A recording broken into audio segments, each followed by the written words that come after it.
kasih ibu-ibu, hari ini ibu-ibu masih semangat ya. Tepuk semangat. Semangat.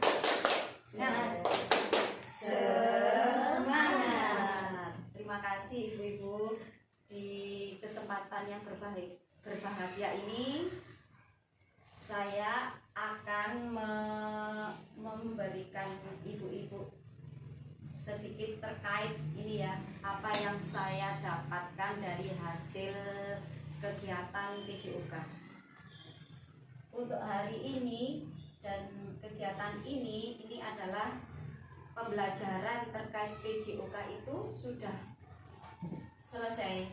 Dalam arti materi-materi itu sudah saya dapatkan dalam pembelajaran, baik itu secara tatap maya apapun luring. Nah, untuk itu saya mohon izin kepada ibu-ibu semua, ini terkait RTL yang saya sampaikan nanti. Dan di sini saya mohon maaf, bukan berarti saya menggurui ya ibu-ibu ya. Di sini marilah kita saling bekerja sama di RTL ini, yaitu RTL itu rencana tindak lanjut. Di mana dalam rencana tindak lanjut ini kita butuh KOMBEL, yaitu KBS, komunitas berbasis sekolah. Di KOMBEL ini adalah wadah kolaborasi guru yang satu dengan yang lain, ini dalam meningkatkan kualitas pembelajaran yang berkelanjutan. Nah, tujuannya ini nanti untuk peserta didik kita.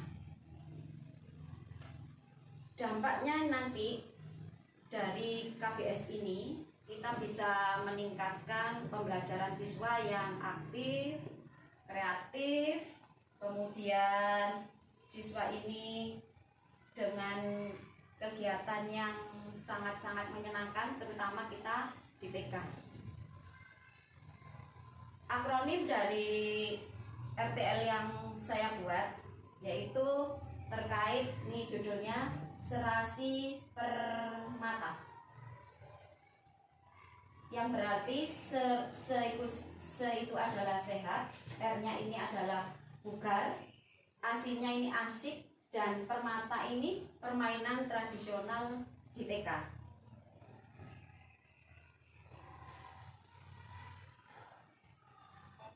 Tentunya dengan kegiatan-kegiatan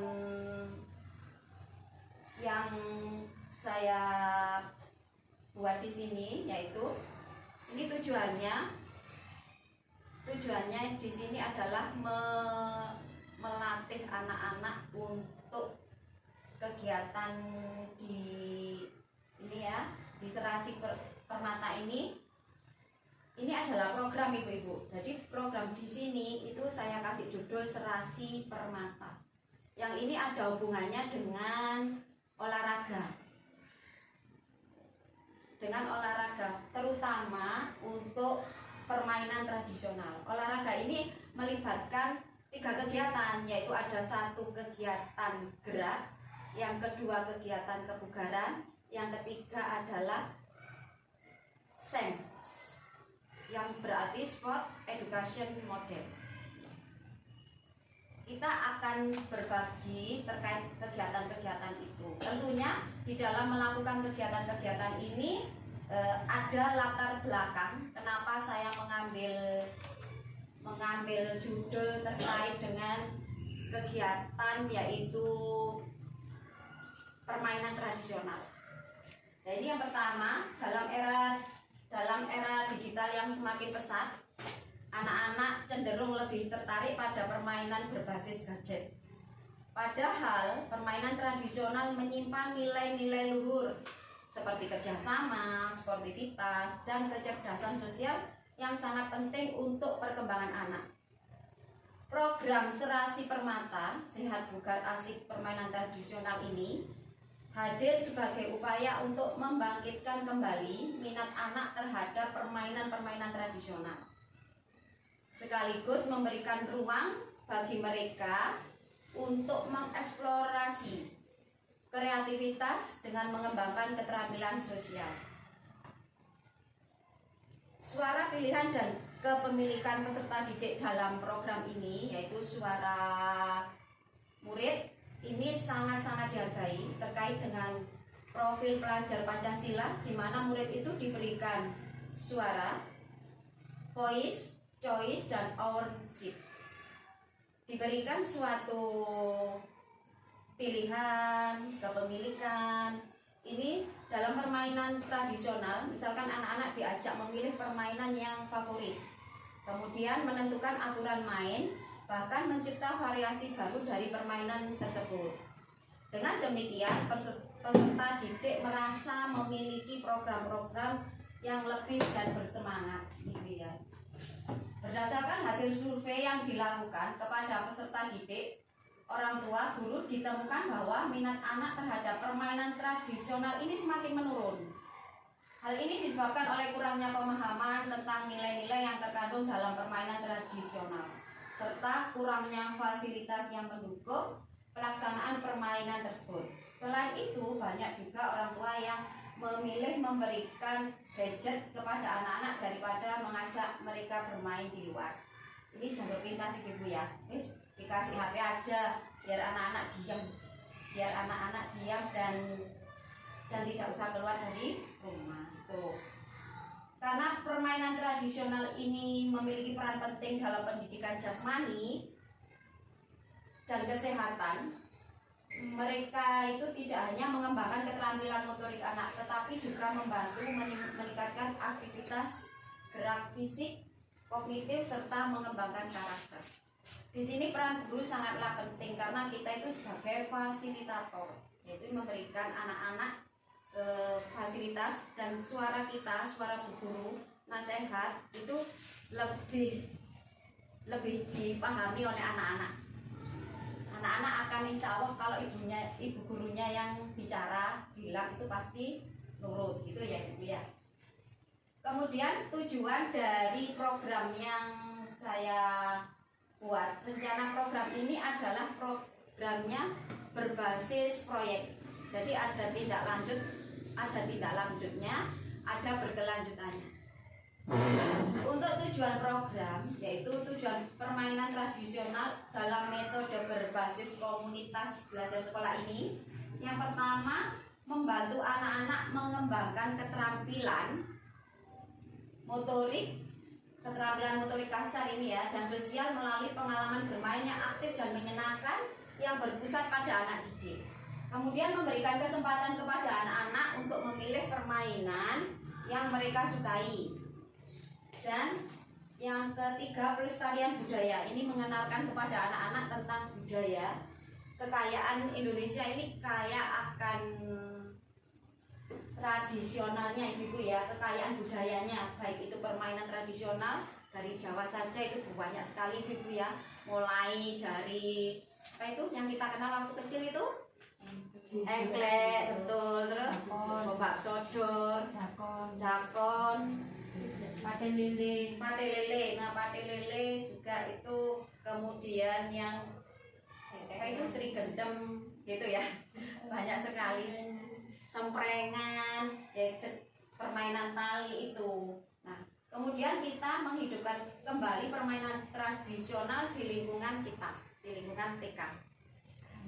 Kemudian tujuannya yaitu memupuk kemampuan sosial dengan mendorong interaksi dan kerjasama, memperkenalkan budaya lokal melalui permainan yang mengakar pada tradisi. Sebenarnya kita sudah melakukan ibu ya permainan tradisional ini. Alangkah lebih baiknya untuk itu nanti kita akan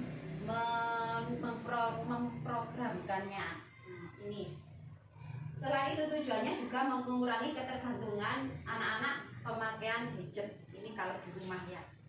Kalau di rumah mungkin ini juga bisa diterapkan di rumah, dan di sekolah nanti kita bisa menyediakan alternatif permainan-permainan yang disukai anak, dengan permainan yang menyenangkan.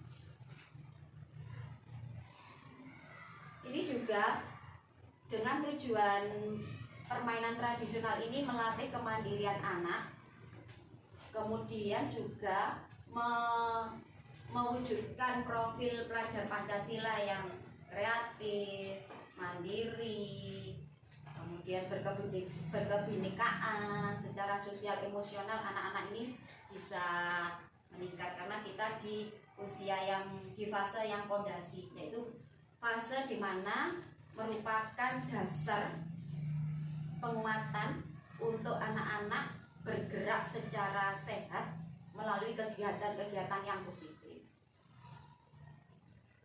Dari latar belakang dan tujuan tadi, ini ada capaian langkah-langkah dan hasil yang diharapkan untuk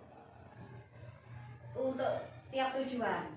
Yang pertama capaian yaitu pemahaman dan pelestarian budaya lokal, peningkatan kemampuan sosial emosional, peningkatan keterampilan fisik motorik dan kreativitas, pembentukan karakter positif, peningkatan antusias aktivitas gerak. Yang kita dulukan yaitu kita gerak dulu. Untuk gerak ini bisa dilakukan setiap anak-anak berkegiatan. Kalau SEM itu nanti dilakukan saat momen-momen misalkan kelas meeting kalau di kelas besar. Kalau kita momen-momen di acara 17 itu kan ada lomba-lomba. Nah, itu bisa kita manfaatkan pemakaian untuk SEM, Sport Education Model. Kemudian untuk langkah-langkah pelaksanaan, kita di sini butuh perencanaan program. Kemudian pengenalan permainan tradisional, praktek gerak gembira permainan tradisional, refleksi dan evaluasi, kemudian pelaporan dan dokumentasi. Untuk hasil yang diharapkan yaitu mengembangkan karakter dan nilai positif anak didik, mencipta hubungan sosial emosional yang baik, serta rasa aman nyaman sesama anak didik. Kemudian meningkatkan kesadaran, keterampilan dalam budaya lokal, meningkatkan motivasi pembelajaran efektivitas, inklusif. Inklusif ini sama ibu-ibu ya, pendidikannya yang menyeluruh sama, tidak ada perbedaan di antara anak-anak, yang bermakna dan menyenangkan, membentuk komunitas belajar di sekolah. Dan ini membentuk komunitas belajar di sekolah dalam mengembangkan pembelajaran yang inovatif, kreatif, serta menyenangkan. Mengintegrasikan bermain seraya belajar bagi anak. Kemudian indikator-indikator capaian yang kita capai yaitu anak bisa menggunakan gerakan untuk motorik kasar. Kemudian anak bisa mengeksplor dalam memanipulasi berbagai media dan lingkungan sekitar. Anak dapat mengelola berbagai macam emosi. Anak dapat menyesuaikan diri dengan lingkungan sekitar. Anak dapat menunjukkan minat dan kegemarannya. Untuk struktur program dan mitra dalam komunitas belajar, Kombel, kita ini sudah punya Kombel. Ya, disinilah kita akan menggunakan program kita. Di dalam Kombel ini ada target peserta. Target peserta kita yaitu nanti kelas A dan B di usia 4 sampai 6 tahun. Jumlah peserta didik kita misalkan 100. Kita 8 orang guru. Di situ ada 4 guru kelas dan 4 guru sentra. Untuk pengaturan programnya ini kita butuh ruangan. Ruangan ini misal ruang halaman sekolah untuk kegiatan fisik motorik. Alhamdulillah juga kita punya aula. Jadi di saat ada musim hujan, misalkan waktu mau ada lomba nih, kemudian ada musim hujan, kita bisa mengalokasikan aula sebagai kegiatan lomba. Kemudian waktu program ini akan dilaksanakan setiap hari Sabtu. Misal ini ibu-ibu ya, misalkan nanti durasinya 1 menit 60 menit, nah sekitar 1 jam misalkan. Kemudian selama waktunya ini selama 4 minggu. Misalkan nanti di minggu pertama kita mengadakan kegiatan pengenalan berbagai jenis permainan tradisional, bisa melalui cerita dan gambar atau melalui video ini. Kemudian di minggu kedua kita membuat alat permainan tradisional bersama-sama. Misalkan ini kita yang dari yang udah dulu, misalkan alat permainan tali kita bisa memakai gelang karet, misalkan itu kan bisa untuk permainan anak-anak ini yang dari sederhana dulu karena kita masih di usia fase fondasi. Kemudian anak-anak juga nanti akan berpartisipasi dalam kegiatan membuat alat permainan tradisional itu.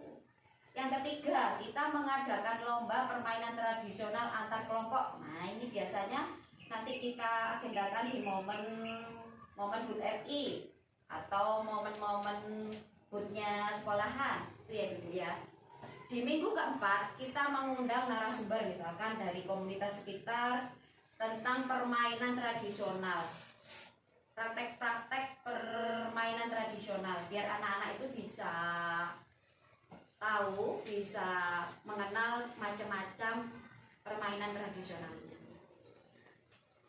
Ini mitra dalam komunitas belajar. Yang sangat penting yaitu di sini karena tidak ada guru PJUK, di TK itu tidak ada guru PJUK. Dan nanti kita akan memanipulatif ya Ibu ya. Untuk kegiatan ini bisa dihandle oleh guru kelas atau sebagai fasilitator PJUK.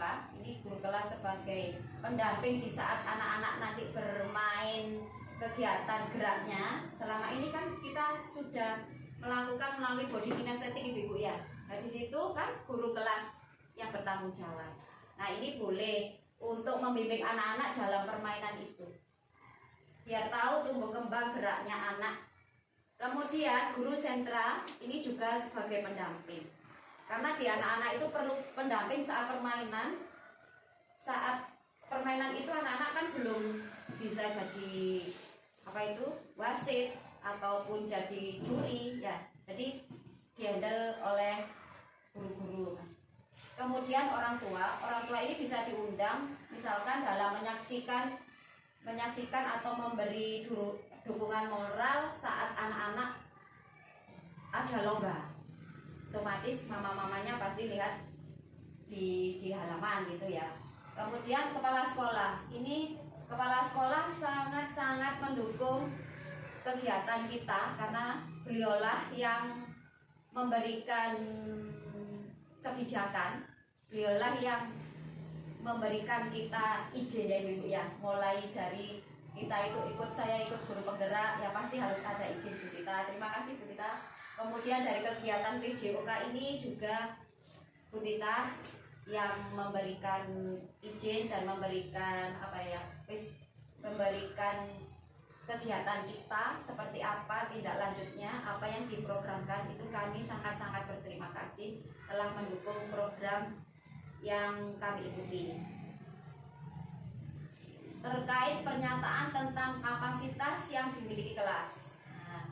Di sini kita mempergunakan aset atau modal yang kita miliki. Di sekolah kita memiliki aset manusia, yaitu kepala sekolah tadi, yang terutama sebagai kepala dan sekaligus yang berwenang untuk membuat kebijakan. Kemudian yang memberikan kita izin. Kemudian aset manusia tak kalah pentingnya juga kita sebagai guru-guru. Guru-guru ini yang akan memfasilitasi anak-anak dalam meningkatkan pembelajaran kegiatan gerak anak-anak supaya anak-anak menjadi tumbuh sehat. Kemudian juga di sini ada orang tua atau paguyuban dan juga bisa di sini adalah kombel. Untuk aset selanjutnya yaitu aset manusia. Sudah aset fisik Almasito 1 memiliki gedung yang sangat megah, kemudian aula, menggunakan halaman sekolah untuk kegiatan yang sangat berguna ya Ibu ya, double fungsi nih. Bisa jadi untuk upacara, bisa untuk kegiatan senam, bisa untuk atraksi saat kegiatan anak-anak di luar yang sifatnya outdoor. Kemudian aset finansial. Aset finansial ini dari dana BOP yang dikelola oleh sekolah. Kemudian aset sosial yaitu koordinasi dan kerjasama dengan masyarakat sekitar. Untuk aset lingkungan, kita bisa menggunakan lingkungan kita. Misalkan anak-anak diajak jalan-jalan di dekatnya KUA sana, di sana ada lahan kosong, dan di sana anak-anak bisa diajak bermain. Itu ibu ya.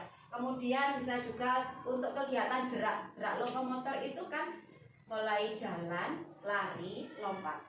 Itu misalkan kegiatan jalan-jalan, kita bisa memanfaatkan lingkungan sekitar, anak-anak diajak jalan-jalan di sekitar sana, terus kembali ke sini, itu juga aset dari lingkungan. Aset juga ini terkait untuk komunitas sekolah. Nah, di sini sangat penting karena dukungan dari kepala sekolah, dari guru-guru sentra, baik itu sentra bahan alam, sentra seni, sentra balok ataupun sentra peran, serta guru kelas dan paguyuban, ini sangat-sangat penting karena di sini nanti kita akan mendapatkan umpan balik ataupun evaluasi dari program yang kita lakukan itu berhasil atau tidak, ada kemajuan, apakah yang harus diperbaiki. Nah, itu ya Ibu ya, apakah yang harus ditingkatkan. Terkait rencana evaluasi tadi, ini ada hubungannya dengan rencana evaluasi. Ini eliminasi evaluasi, waktunya yaitu awal program kita menilai pengetahuan dasar siswa tentang permainan tradisional. Kemudian tengah semester kita bisa mengobservasi partisipasi keterlibatan siswa. Akhir program ada refleksi kelompok atau individu menilai terhadap keterampilan fisik. Sumber data ini dari peserta didik, kemudian guru. Teknik pengamatan data ini bisa observasi langsung karena kita sebagai guru TK, kemudian ada refleksi pribadi dan kelompok. Minimasi setiap akhir kegiatan, ini sumber datanya diobservasi, kemudian bisa melalui dokumen atau video, jurnal guru, hasil karya anak didik. Saat ini maksudnya saat misalkan anak-anak praktek langsung, memperagakan kegiatan memindah diklik. Nah, di situ kan ada fotonya, kemudian ada kegiatan anak-anak sesama teman itu, kerjasamanya yang dinilai tidak hanya geraknya saja tapi kerjasamanya juga. Ini bisa dijadikan dokumen. Kemudian untuk teknik pengambilan data ini secara partisipasi ya, kalau kita ya, kalau wawancara sepertinya kita tidak terstruktur dengan peserta didik dan analisis dokumen. Untuk kegiatan yang bisa dilaksanakan dalam komunitas belajar, ya ini kita akan membuat bank data. Bank data itu permainan tradisional dengan mengumpulkan informasi tentang berbagai permainan tradisional lengkap dengan aturannya dan variasinya. Kemudian ada juga workshop kreativitas membuat alat-alat permainan tradisional. Ini. Kemudian pameran permainan tradisional menampilkan hasil karya peserta didik dan alat permainan tradisional. Ini bisa dijadikan gelar karya. Kemudian studi banding untuk mengunjungi sekolah lain yang telah berhasil melaksanakan program serupa. Dalam kegiatan-kegiatan tersebut pasti kita menemui banyak tantangan ibu-ibu ya di lapangan. Tantangannya misalkan satu, kesulitan siswa dalam memahami aturan permainan tradisional. Berarti solusinya kan menyederhanakan aturan permainan dan memberikan demonstrasi langsung agar siswa mempraktikannya. Tantangan yang kedua, ini siswa yang kurang tertarik pada permainan tradisional atau merasa permainan tersebut sulit. Solusinya menyesuaikan permainan dengan elemen yang lebih menarik dan relevan dengan kehidupan sehari-hari. Tantangan ketiga, keterbatasan waktu untuk melakukan refleksi yang mendalam dan antusiasme peserta didik yang berbeda-beda. Solusinya yaitu mengalokasikan waktu refleksi yang cukup di akhir setiap sesi dan memberikan kesempatan pada siswa untuk berbagi pengalaman secara bergiliran. Kemudian membagi peserta didik menjadi kelompok kecil berdasarkan minat dan kemampuannya.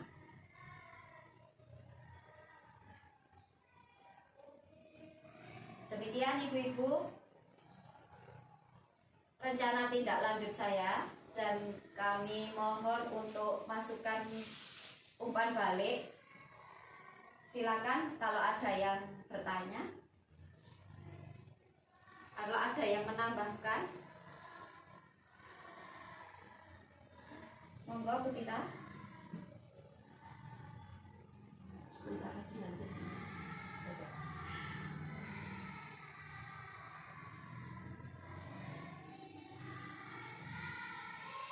Penutupan dan rencana tindak lanjut, yaitu penutup pembelajaran berbasis proyek menggunakan permainan tradisional diharapkan dapat meningkatkan keterampilan fisik, kerjasama sosial pada siswa kelompok A dan B. Pembelajaran yang berpusat pada peserta didik memberikan kesempatan bagi peserta didik untuk berpartisipasi aktif dan mengembangkan keterampilan kreativitas gerak.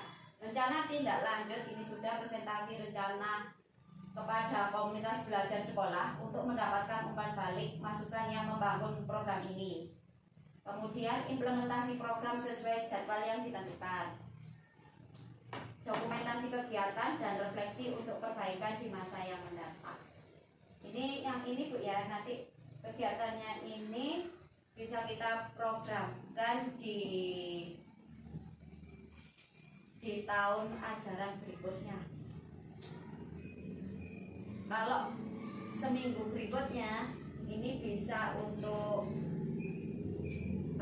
untuk praktek aja bahwa programnya ini seperti ini, nanti bisa seperti itu.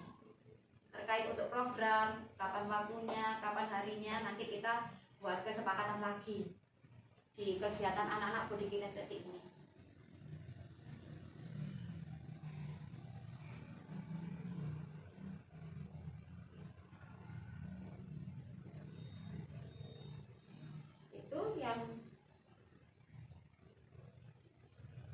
Yang saya paparkan terkait rencana-rencana proyek kegiatan anak-anak dalam permainan tradisional.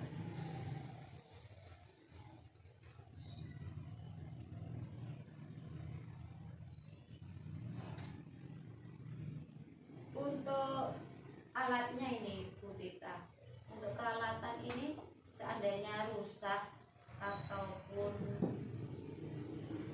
kayak hilang, itu bagaimana peralatan-peralatan tradisional? Sementara dipilah dulu, dideteksi aja dulu kebutuhannya itu apa, yang sudah ada itu apa, yang dibutuhkan, yang perlu pengadaan segera itu apa. Jadi kita pilih dulu. Nah, kemudian berhubung ini kan sudah di akhir semester nih. Ya, kebetulan nanti di semester berikutnya itu tidak usah menunggu tahun ajaran baru. Di semester berikutnya itu program ini bisa dilaksanakan. Otomatis kan kita sudah membuat rencananya kan. Nah, tinggal nanti namanya rencana, namanya program, itu jelas sudah harus ada jadwalnya. Kemudian fokuskan permainan tradisional apa yang kita terapkan terlebih dahulu. Jangan terlalu banyak. Namanya permainan tradisional kan juga banyak. Nah, kita fokuskan terlebih dahulu satu kegiatan. Oke, sekaligus nanti disiapkan jadwalnya kapan, kemudian materinya apa, materi ini bersangkutan dengan sarpras yang harus disiapkan. Nah, itu. Kemudian baru kita lihat minggu pertama pelaksanaannya bagaimana sampai dengan refleksinya. Baru kelihatan hasilnya itu bagaimana. Kalau hasilnya baik, otomatis bisa pindah ke peralatan tradisional yang lain. Tetapi misalnya ini kita menganggap masih perlu ada pengulangan, nah kita cari, kita refleksi kekurangannya itu di sisi apanya. atau di sisi gurunya kurang untuk pendampingannya, Ya. atau di sisi sarana prasarananya atau apa. Jadi itu kita buat refleksi kembali. Jadi dengan berbagai macam peralatan permain tradisional ini bisa dilaksanakan nanti dalam satu semester dengan anak-anak mendapatkan pengalaman yang beraneka. Baik Bu Tita, terima kasih. Itu berarti kita akan membuat program ya Ibu ya, program untuk apa yang disampaikan Ibu Kepala Sekolah tadi, semoga bisa terwujud dengan baik. Baik, ada yang tanya lagi?